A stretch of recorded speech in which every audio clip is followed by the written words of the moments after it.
Students आज से Haryana history का अध्ययन शुरू कर रहे हैं जो बीए फोर्थ सेम के लिए उपयोगी हैं। पहला क्वेश्चन है, प्राचीन हरियाणा के इतिहास के स्रोतों का उल्लेख करो।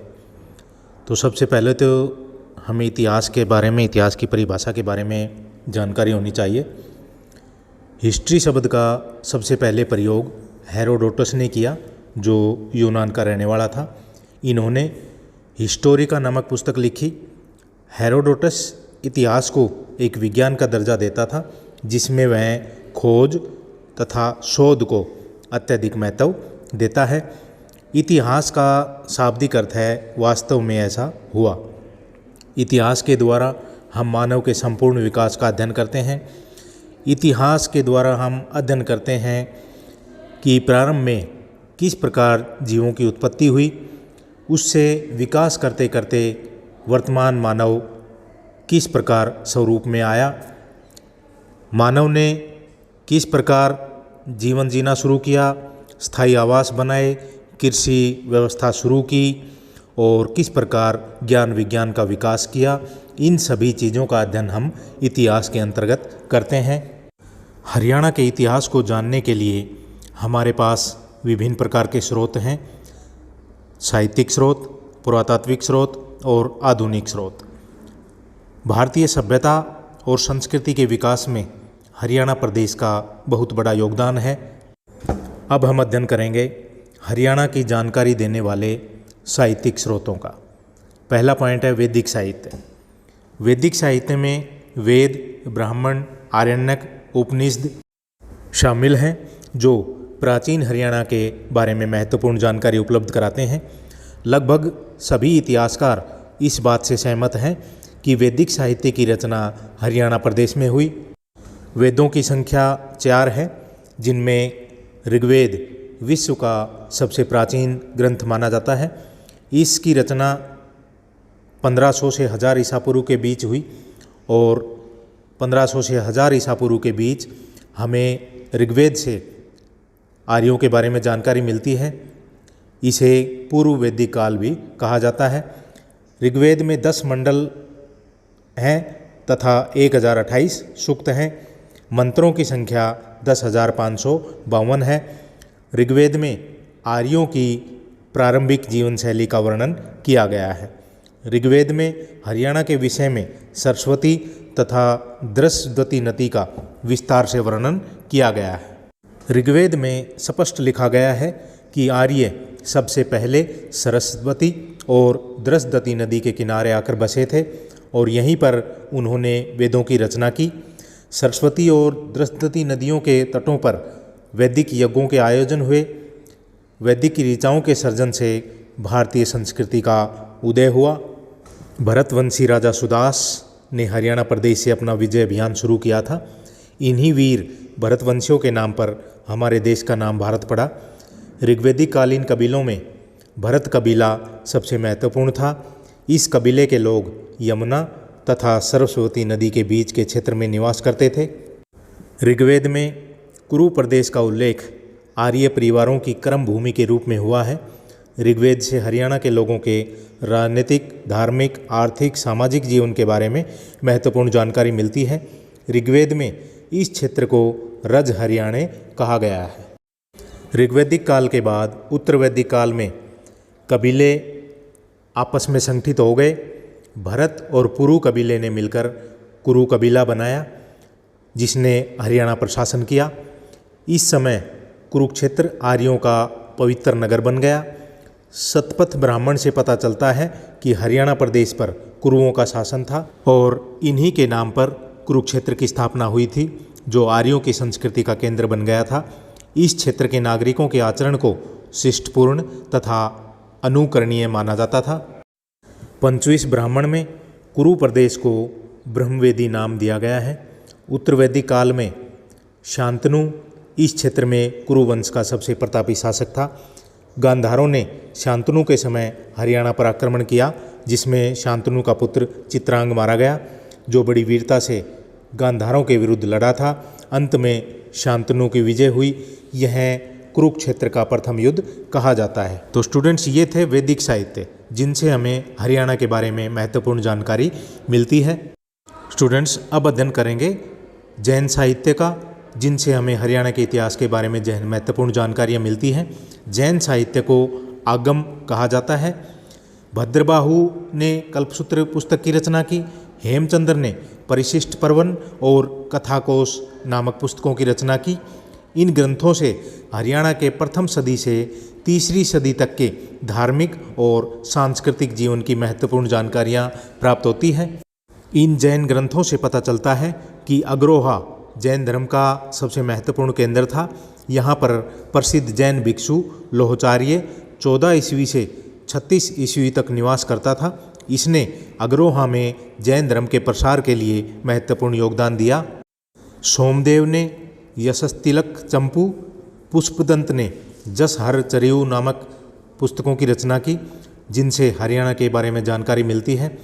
इनसे पता चलता है कि रोहतक और अग्रोहा जैन धर्म के प्रमुख केंद्र थे। जैन कवि पुष्पदंत ने अपने ग्रंथ महापुराण में हरियाणाऊ शब्द का प्रयोग किया है। वह रोहतक के पास का रहने वाला था। जैन कवि श्रीधर ने हरियाणा क्षेत्र के लिए हरियाणाई शब्द का प्रयोग किया है। लोक विभाग, आवश्यक सूत्र, भगवती सूत्र, कालिका पुराण, वासुदेव हिंडी, ये भी जैन ग्रंथ हैं जिनसे हरियाणा के जनजीवन और इतिहास को समझने में मदद मिलती है।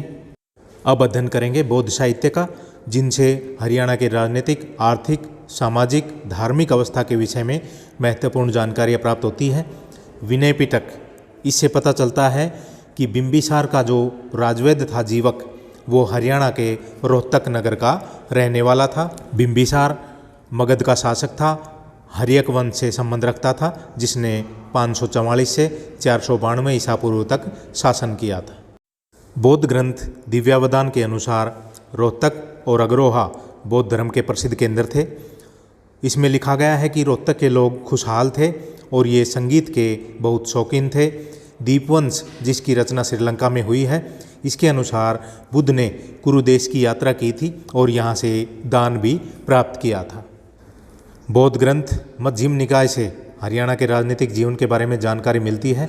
इससे पता चलता है कि इस समय कुरु देश संपन्न और खुशहाल था। महात्मा बुद्ध ने यहाँ बौद्ध धर्म का प्रचार किया था। पंपचसूदनी एक बौद्ध ग्रंथ है। इससे पता चलता है कि बुद्ध ने हरियाणा के अनेक नगरों का भ्रमण किया था। अन्य चुल्लाबग्गा ग्रंथ है, जिसके अनुसार अग्रोहा मुख्य धार्मिक केंद्र था। बौद्ध ग्रंथ दिग निकाय तथा मध्यम निकाय हरियाणा में प्रचारित हुए और इनसे भी हरियाणा के बारे में अहम जानकारियाँ मिलती है।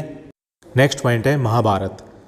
महाभारत से हरियाणा के विषय में राजनीतिक, आर्थिक, भौगोलिक अवस्था से संबंधित महत्वपूर्ण जानकारियाँ प्राप्त होती है। इसके अनुसार गुरु द्रोणाचार्य ने गुरुग्राम में कौरव और पांडवों को शिक्षा प्रदान की थी। महाभारत का युद्ध कुरुक्षेत्र में लड़ा गया। श्री कृष्ण जी ने अर्जुन को कुरुक्षेत्र के ज्योतिषर सरोवर पर गीता का उपदेश दिया था। महाभारत से पता चलता है कि नकुल ने रोहतक पर आक्रमण किया था और रोहतक उस समय अच्छी नस्ल के घोड़ों तथा गायों के लिए प्रसिद्ध था। रोहतक के लोगों ने नकुल के हमले का जमकर विरोध किया था। महाभारत से पता चलता है कि हरियाणा के लोग उस समय खुशहाल थे। हरियाणा में खाद्यान्नों की बहुलता थी। यह क्षेत्र पूरी तरह कृषि प्रधान था और महाभारत में हरियाणा को बहुधान्यक कहा गया है। महाभारत के अनुसार महाराजा कुरु द्वारा लाई गई कृषि क्रांति से सारा हरियाणा हरे भरे खेतों में बदल गया, इसलिए इसे बहुधान्यक कहा गया। महाभारत काल में महाप्रतापी राजा कुरु के नाम से संबद्ध होकर ब्रह्मवर्त क्षेत्र कुरुक्षेत्र कहलाया।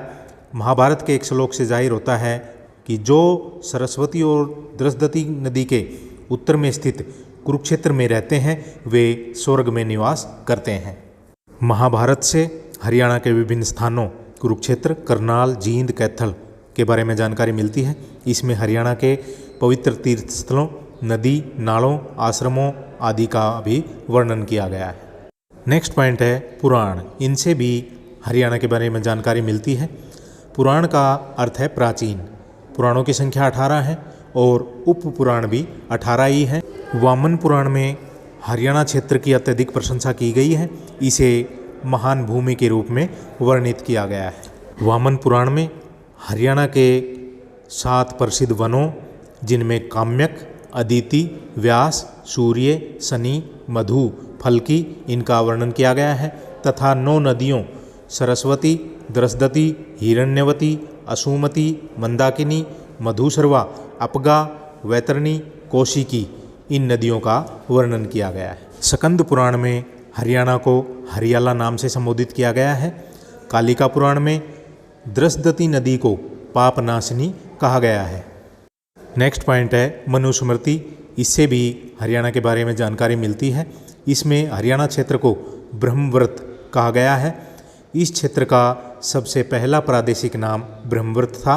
इसे ब्रह्मऋषि प्रदेश तथा ब्रह्मा की उत्तरवेदी नामों से भी जाना जाता था। नेक्स्ट है अष्टाध्यायी। इस पुस्तक की रचना पाणिनि ने की है। यह एक व्याकरण ग्रंथ है और 5वीं सदी ईसा पूर्व लिखा गया था। इससे भी हरियाणा के बारे में जानकारी मिलती है। इसमें मौर्य काल तथा पूर्व मौर्य काल की जातियों, संघों और स्थानों का वर्णन किया गया है। पाणिनि की अष्टाध्यायी में हरियाणा के अनेक नगरों रोड़ी, सोनीपत, कैथल, सिरसा, टोहाना, शुद्ध और कालका का विस्तार से वर्णन किया गया है। इस ग्रंथ से योधेय शासकों के बारे में भी जानकारी मिलती है।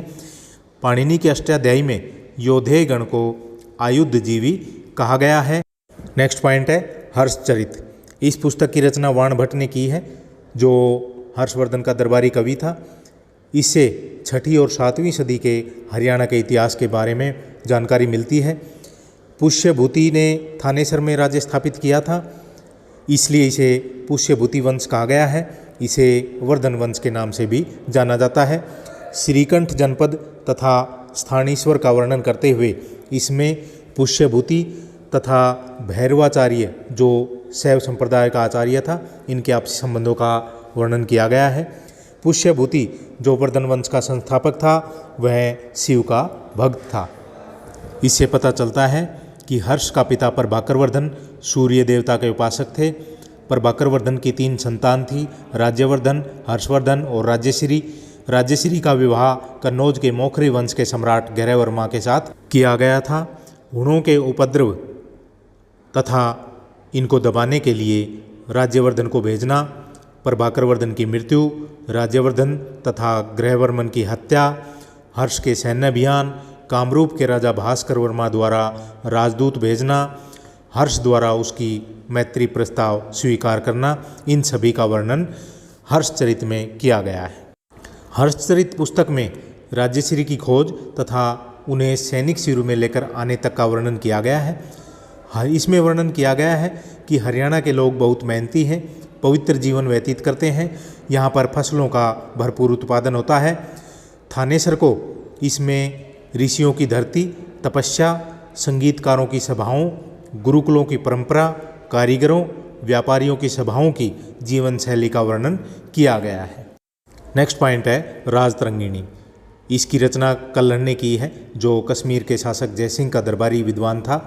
इससे 12वीं सदी के हरियाणा के राजनीतिक इतिहास के बारे में जानकारी मिलती है। इस पुस्तक के अनुसार कश्मीर का शासक ललितादित्य मुक्तापीड प्रताप द्वितीय और नरेंद्र प्रभा का पुत्र था। नरेंद्र प्रभा पहले रोहतक के एक प्रसिद्ध व्यापारी की पत्नी थी।